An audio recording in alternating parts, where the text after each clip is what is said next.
Hello दोस्तों, आज की वीडियो में हम अकबर के इतिहास को पढ़ेंगे। अकबर के द्वारा क्या काम किए गए और इसकी क्या हिस्ट्री रही, इसको आज हम देखेंगे। अकबर का शासनकाल 1556 से 1605 ईस्वी तक चलता है।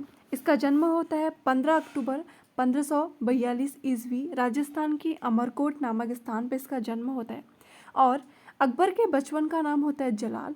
इसकी माता का नाम होता है हमीदा बानो बेगम और अकबर के पिता का नाम होता है हुमायूं।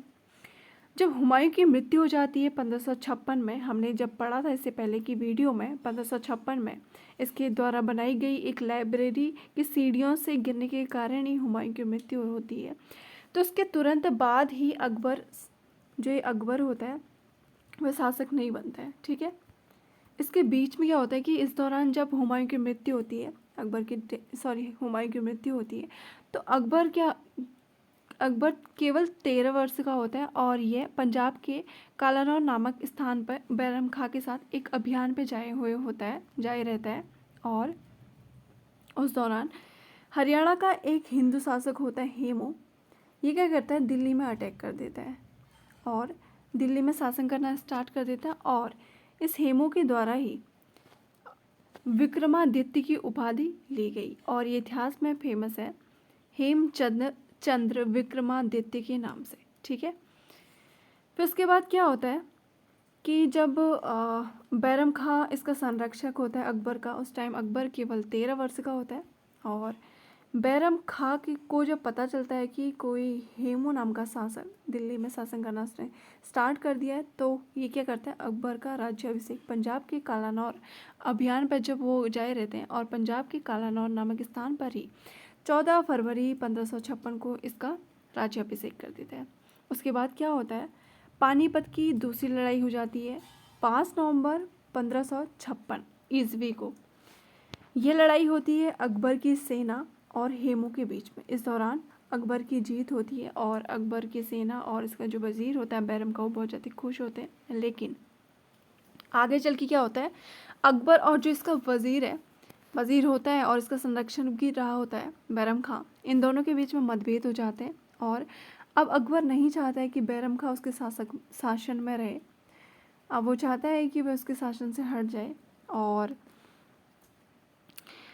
फिर क्या होता है कि आगे चल के इन दोनों के बीच में इतने मतभेद बढ़ जाते हैं कि तिलवाड़ा का युद्ध हो जाता है 1560 ईस्वी में। इस दौरान अकबर के द्वारा बैरम खां को पराजित कर दिया जाता है और बैरम खां को भेज देता है मक्का जाने के लिए बोलता है। और जब बैरम खां मक्का की यात्रा पर जाता है तो इस दौरान गुजरात के पाटन नामक स्थान पर मुबारक खां नामक युवक ने बैरम खां की हत्या कर दी जाती है और बैरम खां का इतिहास यहाँ पर ख़त्म हो जाता है। और जो बैरम खां की पत्नी होती है सलीमा बेगम, इससे अकबर क्या करता है, शादी कर लेता है। और जो ये सलीमा बेगम और बैरम खां का पुत्र होता है अब्दुल रहीम, जो बाद में अब्दुल रहीम खाना के नाम से प्रसिद्ध है, अकबर के 9 रत्नों में से एक होता है। ठीक है, इसे अकबर अपना पुत्र घोषित कर लेता है। ठीक है, और बाद में आगे चल के एक माहम अंगा होती है, माहम अंगा, जो इसकी संरक्षिका भी रही होती है और अकबर इसे अपनी माँ से भी ज़्यादा मानता है और इसे अपना वज़ीर नियुक्त करता है अकबर। ये माहम अंगा जो होती है कि इसके सारे शासन को देखती है और अकबर इससे ही पूछ करके अपने शासन को चलाता है, सारे निर्णय लेता है। और फिर क्या होता है, 1560 से 1562 तक जब ये महामंगा इसकी वजीर है, इसके द्वारा सारे निर्णय लिए जा रहे हैं, तो 1560 से 1562 तक के इस समय को इतिहास में पेटीकोट सरकार या पर्दा शासन के नाम से इसे जाना गया है। ठीक है, अब देखते हैं अकबर के द्वारा किए गए महत्वपूर्ण कार्य। अकबर जो था कि एक अनपढ़ था, अनपढ़ होते हुए भी उसने बहुत ज़्यादा महत्वपूर्ण कार्य किए हैं। ठीक है, समाज के लिए। तो देखते हैं इसके द्वारा किए गए महत्वपूर्ण कार्य। सबसे पहला है, इसने दास प्रथा का अंत किया 1562 ईस्वी में और इसके द्वारा तीर्थ यात्रा समाप्ति की गई 1563 में। जजिया कर समाप्ति किया गया इसके द्वारा 1564 में। और इसके द्वारा फतेहपुर सिकरी नामक स्थान की स्थापना की जाती है और अपनी राजधानी को भी ये आगरा से फतेहपुर सिकरी स्थानांतरित करता है। 1571 में, ठीक है, 1571 में अपनी राजधानी को आगरा से फतेहपुर सीकरी स्थानांतरित कर देते हैं। और अकबर के द्वारा ही एक इबादत खाने की स्थापना की जाती है 1575 में, और दीन है इलाही 1582 में इसके द्वारा एक धर्म चलाया जाता है। और अकबर के द्वारा बाल विवाह को प्रतिबंधित किया गया, और इसने बाल विवाह यानी और फिर प्रतिबंधित करने के बाद विवाह की आयु महिला एवं पुरुषों की निर्धारित की गई, जिसमें महिलाओं की आयु इसने 14 वर्ष रखी और पुरुषों की विवाह की आयु इसने 16 वर्ष रखी, ठीक है। और बाल विवाह को रोकने के लिए इसने एक अधिकारी की भी नियुक्ति की गई, जिसे तुर्बेक के नाम से जाना जाता था। और इसने विधवा पुनर्विवाह कानून बनाया 1587 में, और अकबर के द्वारा ही एक अनुवाद विभाग की स्थापना की गई। इस अनुवाद विभाग में इसने नियुक्त किए थे नकीब खां, अब्दुल कादिर बदायूनी तथा शेख सुल्तान। इनके द्वारा रामायण महाभारत को फारसी में अनुवाद किया गया, और जो रामायण का फारसी में अनुवाद है उसे रज्मनामा के नाम से जाना जाता है। और अकबर के द्वारा बहुत सारे मिशन भी चलाए गए, और वो मिशन है, सबसे पहला मिशन है मेवाड़ मिशन, मेवाड़ अभियान। अकबर के द्वारा मेवाड़ अभियान 1567-68 में चलाया गया, और उस टाइम पर मेवाड़ पर शासन कर रहा था उदय सिंह नाम का शासक, और उस टाइम पर मेवाड़ की राजधानी थी चित्तौड़। ये जो उदय सिंह था ये महाराणा प्रताप के पिता थे, ठीक है, महाराणा प्रताप के पिता होते हैं ये। और अकबर के द्वारा मेवाड़ पर अधिकार कर लिया जाता है, और चित्तौड़, जो मेवाड़ पर चित्तौड़ का किला था, वहाँ वो जो किला है चित्तौड़ किला, ये मुगलों के अधीन हो जाता है। और अब क्या होता है कि अकबर इस किले को जीत करके आसफ खां को सौंप देता है। इस मिशन में ये होता है, मेवाड़ मिशन में, ठीक है। उसके बाद उसके द्वारा रणथंभौर एवं कालिंजर अभियान चलाया जाता है, और अकबर का रणथंभौर एवं कालिंजर अभियान 1569 में होता है। 1569 में होता है इसके द्वारा रणथंभौर एवं कालिंजर अभियान। इस दौरान भी ये रणथंभौर का किला और कालिंजर का किला जीत लेता है, ठीक है।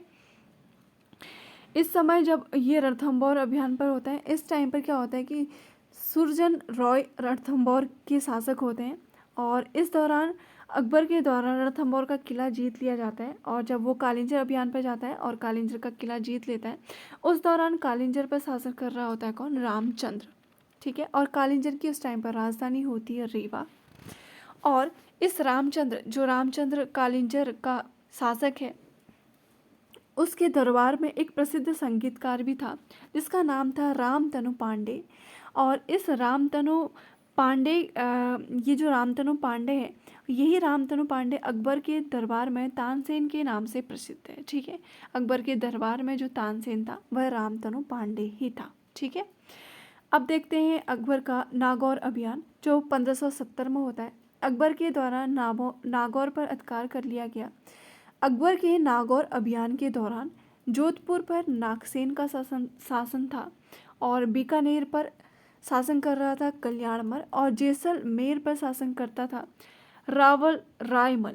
इन तीनों शासकों ने अकबर के सामने आत्मसमर्पण कर लिया, ठीक है। ये तीनों आत्मसमर्पण कर लेते हैं। अब देखते हैं अकबर का गुजरात अभियान। ये चलता है 1572 ईस्वी में।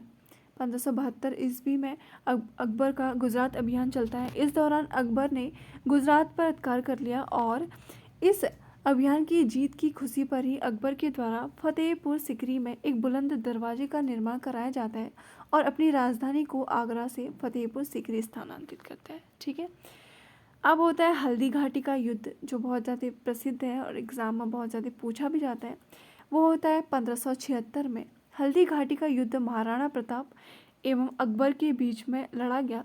इस दौरान महाराणा प्रताप की तरफ से सेना का नेतृत्व कर रहा था कौन?